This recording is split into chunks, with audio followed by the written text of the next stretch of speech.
Bonjour à toutes et tous, bienvenue dans cette vidéo. Aujourd'hui, nous allons parler plus particulièrement de ce début d'année, en tout cas comment a démarré 2020. Comme vous le savez, le coronavirus a fait son apparition.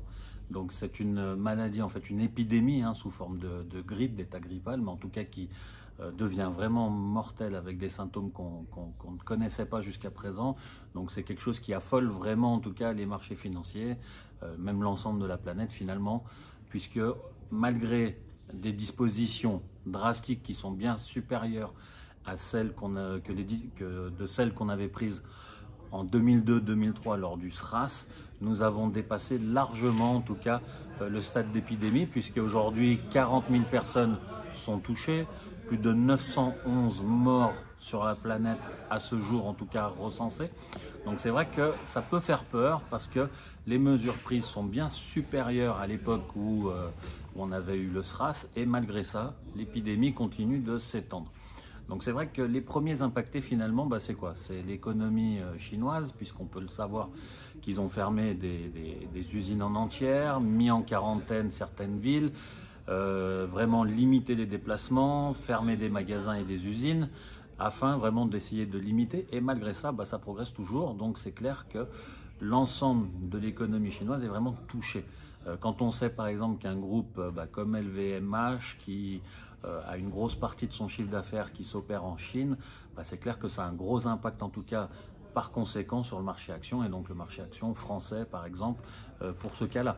Donc c'est clair qu'il faut être vigilant en tout cas sur ce qui risque de se passer, puisque le marché sur l'économie mondiale en tout cas, puisqu'on le sait, les Chinois sont les premiers à se lever sur la planète, donc c'est d'abord eux qui ressentent le premier choc d'un mouvement. D'ailleurs le lundi 3 février, nous avions donc l'économie les marchés financiers chinois qui avaient baissé de plus de 8%, les commandes de pétrole en tout cas ont diminué de 20%, cela représente 5 millions de barils par jour en moins.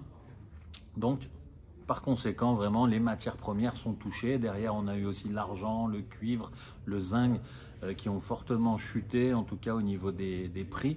Donc attention en tout cas à ce qui risque de se passer vraiment ces prochains mois. Sur les marchés, quant à nous, européens, naturellement, ce qui risque de faire foi, ce sera la durabilité, la durée en fait de cette épidémie. C'est clair que même si les résultats finalement se stabilisent, le fait que le virus continue à se développer, puis surtout qu'aujourd'hui il arrive en tout cas en France, on a pu dénoter 5 cas dernièrement, c'était hier.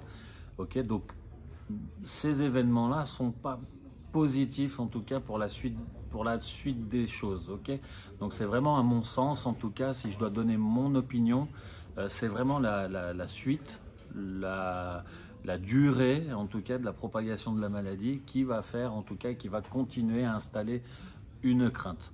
Donc voilà, donc moi je voulais partager avec vous cette petite information, en tout cas discuter avec vous de ce point-là, vous donner ma vision. Donc j'espère que c'était pertinent pour vous, puis je vous dis à très bientôt.